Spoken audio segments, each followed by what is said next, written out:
عاملين ايه؟ اخباركم؟ معاكم وصفة لذيذة مع بكيزة. النهاردة معانا وصفة اسمها وصفة الحلة الواحدة. انا بعملها لما اكون مستعجلة او محتارة اعمل اكل ايه. هتعجبكم جدا، سهلة وبسيطة. تعالوا نشوف بقى مع بعض المكونات. هلو، ازيكم؟ عاملين ايه؟ اهلا بيكم في وصفة لذيذة مع بكيزة.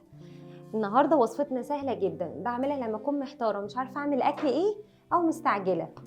تعالوا بقى نشوف المكونات بتاعتنا، بسيطة وسهلة.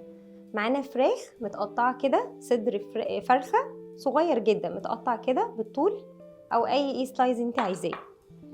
بصل متقطع جوليان، طماطم، بطاطس مكعبات او ممكن تقطعيها بالطول برضو زي ما تحبي، مشروم، كريمة طبخ يعني، ومعانا زبدة ومكعب دجاج.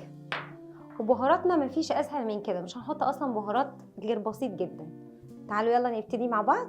بعد ما نضفناه بقى هنقطعه كده، يعني الصغنن ده بحب اقطعه على 2 بس. معانا هنا طاسه، نحط شويه زيت صغيرين عليهم، معلقه كبيره زبده ومكعب مرق الدجاج. ننزل بالبصل بتاعنا. اهم حاجه الحاجات دي تتشوح كويس عشان تتكرمل كده ويبقى تبقى مستويه معانا ويبقى لونها حلو. بصوا هنا البصل بتاعنا اهو. هننزل بقى بالفلفل الحامي والطماطم كده. معانا الخضار اتشوح تماما. بصوا بقى عامل ازاي.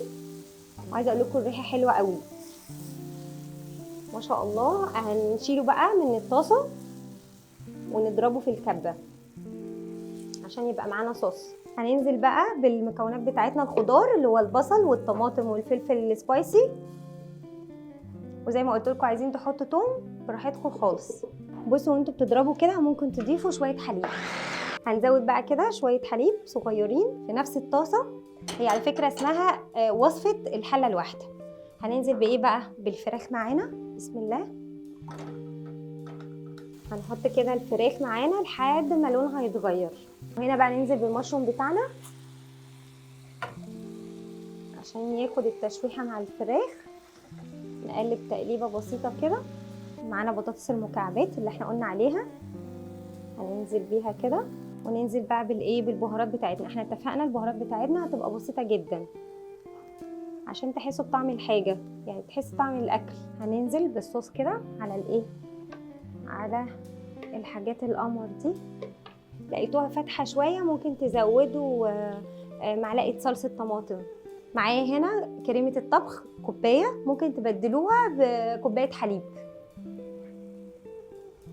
نقلب التقليبه بتاعتنا كده، وطينا عليها وسيبناها براحتها ونغطي. معانا كده حله، نحط معلقه زبده، شويه زيت صغيرين، ومعانا كوبايه ونص رز منقوع بشويه خل ومغسول كويس، يعني معلقه خل صغيره.